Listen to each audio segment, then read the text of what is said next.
Did you know that the average transaction price for a new car is $49,740? That's right.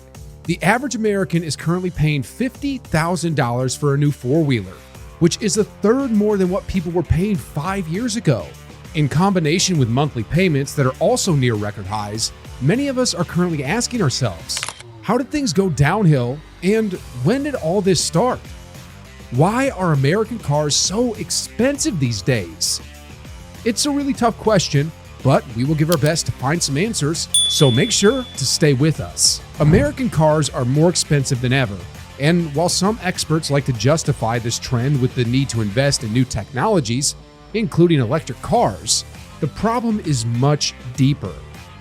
Today, Americans are paying more for nearly everything, but still, car prices are going up faster than pretty much anything else. Just keep in mind that between 2019 and 2024, the overall inflation was 23%. The average car price increase for the same period was 30%.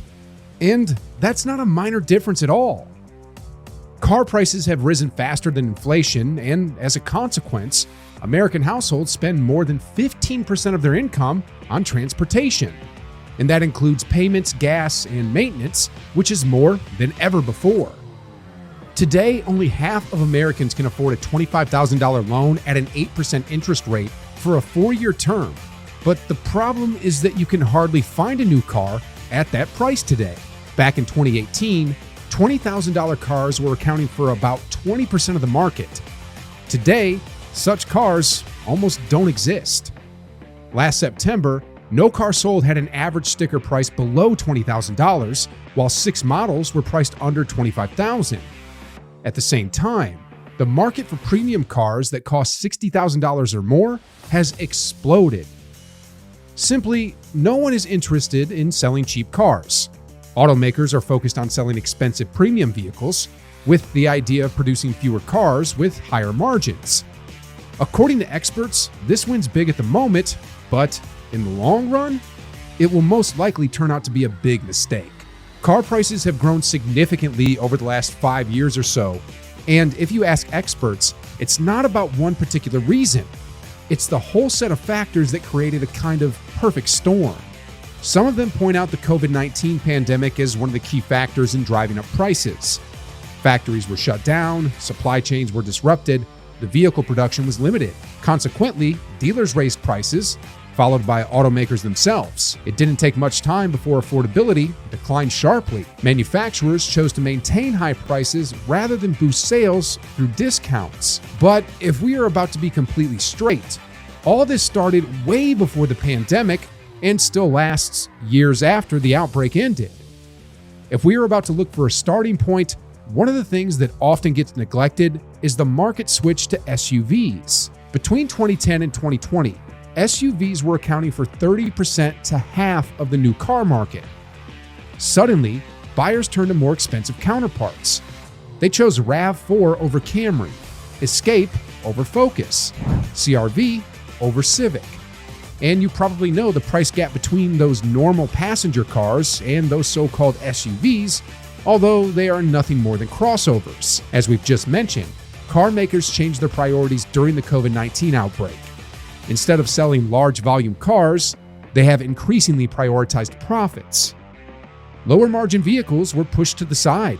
Economy sedans were discounted one by one, and their place was taken by higher profit, read more luxurious cars.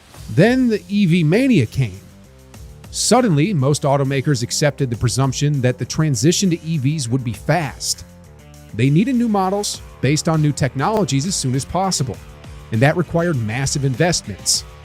Because there's no way EVs would become profitable anytime soon, they needed to rely on proven profit generators, internal combustion cars.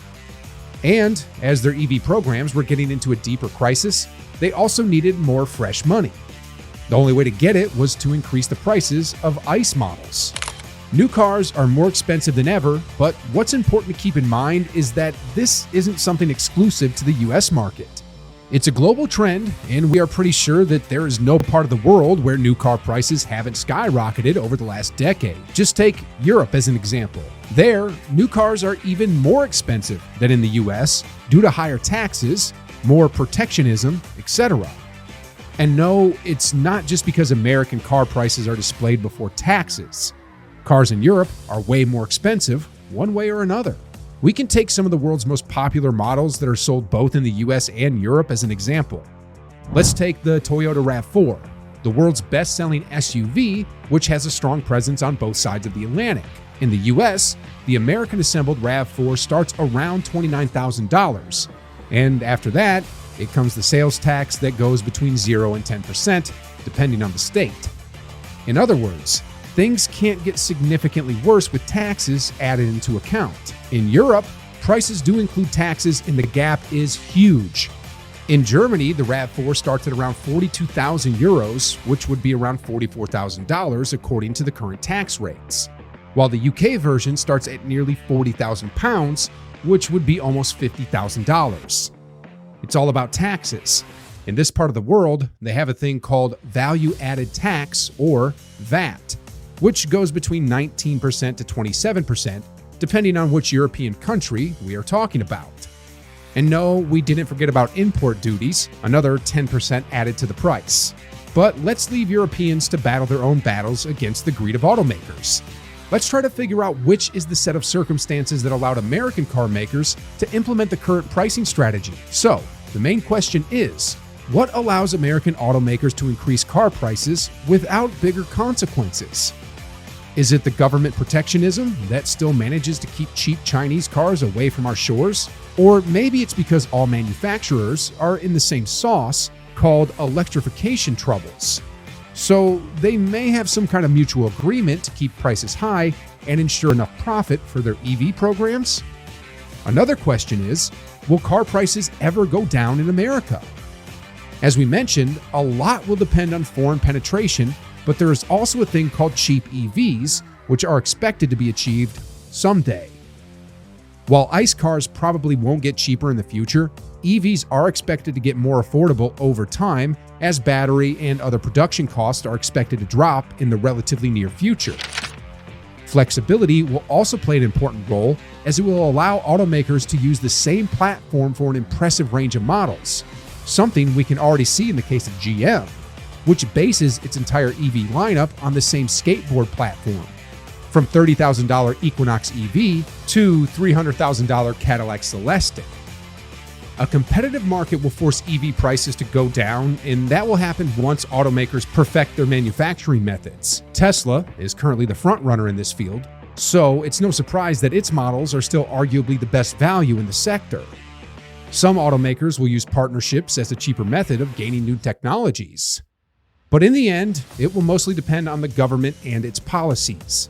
Incentives, subsidies, and public-private partnerships on one side, and import taxes on the other.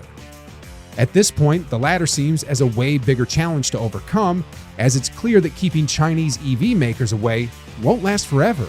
The biggest challenge American automakers will be facing in the future is coming from China. Manufacturers from the world's second largest population are threatened with some really affordable EVs. And while most believe that cheap prices come from the fact that the Chinese government has poured hundreds of billions into the automotive sector over the last decade, things are actually much more complex. For example, we can start with the labor cost, which is significantly lower in China.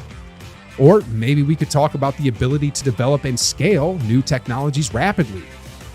Chinese companies like BYD need 1.6 years on average to develop a new model. Western automakers need 5.4.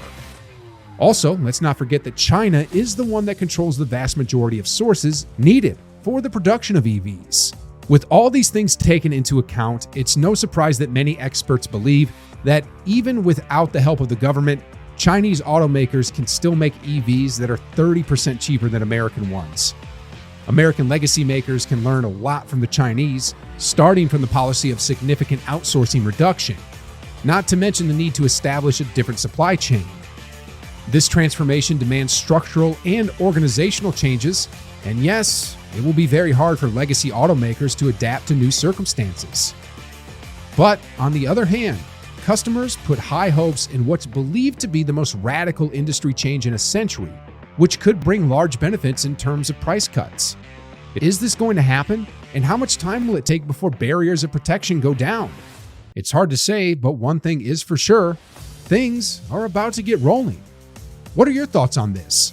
Will car prices ever get back to the level from 5 or 10 years ago? Let us know in the comments, and don't forget to subscribe. Thanks for watching, and see you next time.